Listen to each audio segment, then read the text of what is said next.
25 जून 1975 की रात दिल्ली की सड़कों पर असामान्य सन्नाटा था। ना कोई शोर, ना कोई हलचल, लेकिन उस सन्नाटे के पीछे कुछ ऐसा हो रहा था जो अगले ही कुछ घंटों में पूरे देश की किस्मत बदल देने वाला था। रात के लगभग 11 बजे अचानक कई बड़े नेताओं के घरों के बाहर पुलिस की गाड़ियां रुकती हैं, दरवाजों पर दस्तक होती है और बिना किसी सार्वजनिक घोषणा के एक-एक करके विपक्ष के बड़े नेताओं को उठाया जाने लगता है। फोन लाइनों पर अजीब सी खामोशी छा जाती है। कुछ ही समय में अखबारों के दफ्तरों की बिजली काट दी जाती है। रेडियो पर सिर्फ सरकारी आवाज रह जाती है और फिर आधी रात के बाद देश की प्रधानमंत्री इंदिरा गांधी एक ऐसा फैसला लेती हैं जो आज भी भारत के इतिहास का सबसे बड़ा राजनीतिक रहस्य और विवाद माना जाता है। देश में आपातकाल लागू कर दिया जाता है। लेकिन सवाल ये है, क्या ये फैसला अचानक लिया गया था या इसके पीछे एक लंबी, गहरी और बेहद खतरनाक कहानी छुपी हुई थी? 1971 भारत ने एक बड़ी जीत हासिल की। भारत पाक युद्ध के बाद देश में इंदिरा गांधी की लोकप्रियता अपने चरम पर थी। उन्हें दुर्गा कहा गया। लोगों को लगा कि अब भारत एक नई दिशा में आगे बढ़ेगा। लेकिन हर ऊंचाई के साथ एक डर भी आता है, सत्ता होने का डर।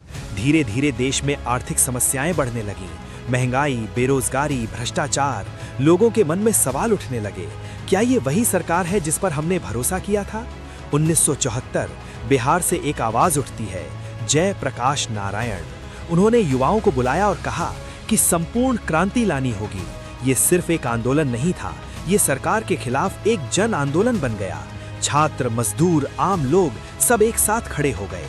धीरे धीरे ये आंदोलन पूरे देश में फैल गया। सरकार के लिए ये सिर्फ विरोध नहीं था, ये एक खतरा बन चुका था। 12 जून 1975 इलाहाबाद हाई कोर्ट एक ऐतिहासिक फैसला सुनाता है। राजनारायण द्वारा दायर केस में कोर्ट ने पाया कि इंदिरा गांधी ने चुनाव में कुछ नियमों का उल्लंघन किया था। फैसला साफ था, उनका चुनाव रद्द कर दिया गया। अब सवाल था कि क्या वो प्रधानमंत्री बनी रह सकती हैं? देश में राजनीतिक हलचल तेज हो गई। विपक्ष ने इस्तीफे की मांग शुरू कर दी। 25 जून 1975 की शाम प्रधानमंत्री निवास में एक बेहद गुप्त बैठक होती है। कुछ चुनिंदा लोग, कुछ बेहद गंभीर फैसले और फिर एक ऐसा निर्णय लिया जाता है जिसे जनता से छुपा कर लागू किया जाना था। राष्ट्रपति फखरुद्दीन अली अहमद को सलाह दी जाती है, देश में आपातकाल घोषित किया जाए और रातों रात उस पर हस्ताक्षर कर दिए जाते हैं। 26 जून 1975 की सुबह लोग जब जागे तो उन्हें एक नया भारत मिला। प्रेस पर सेंसरशिप, विपक्ष के नेता जेल में, विरोध की आवाज दबा दी गई, नागरिक अधिकार सीमित कर दिए गए। रेडियो पर सिर्फ एक ही संदेश गूंज रहा था, देश की सुरक्षा के लिए ये जरूरी है। उस दौर में लोग खुलकर बोलने से डरते थे।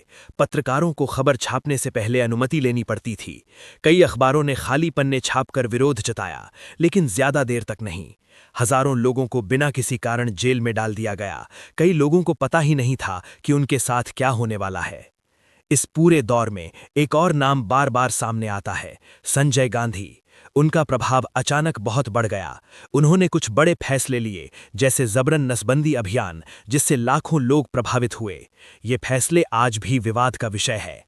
सरकार का कहना था देश को स्थिर रखने के लिए ये जरूरी था, लेकिन आलोचकों का कहना था ये लोकतंत्र की हत्या थी। इतिहासकार आज भी इस पर बहस करते हैं, क्या ये कदम सही था या ये सिर्फ सत्ता बचाने का तरीका था? 1977 अचानक चुनाव की घोषणा होती है। लोगों को पहली बार खुलकर वोट देने का मौका मिलता है और नतीजा चौंकाने वाला था। इंदिरा गांधी चुनाव हार जाती हैं। जनता पार्टी सत्ता में आती है। ये सिर्फ एक चुनाव नहीं था, ये जनता का जवाब था। आज भी जब हम उस दौर को देखते हैं तो कई सवाल उठते हैं। क्या आपातकाल टाला जा सकता था? क्या लोकतंत्र इतना कमजोर था या ये सिर्फ एक राजनीतिक चाल थी? सच्चाई शायद कहीं बीच में छुपी है, लेकिन एक बात साफ है, वो रात जब सब कुछ बदल गया, भारत के इतिहास में हमेशा एक रहस्य बनी रहेगी। कल्पना कीजिए, अगर उस रात वो फैसला नहीं लिया जाता तो क्या भारत आज अलग होता, या फिर क्या वो फैसला ही भारत को मजबूत बना गया? इतिहास हमें सिर्फ घटनाएं नहीं सिखाता, वो हमें चेतावनी देता है ताकि हम भविष्य में वही गलती दोबारा न करें। और शायद यही इस कहानी का सबसे बड़ा सच है। लोकतंत्र सिर्फ एक व्यवस्था नहीं, ये एक जिम्मेदारी है जिसे हर पीढ़ी को बचाना पड़ता है।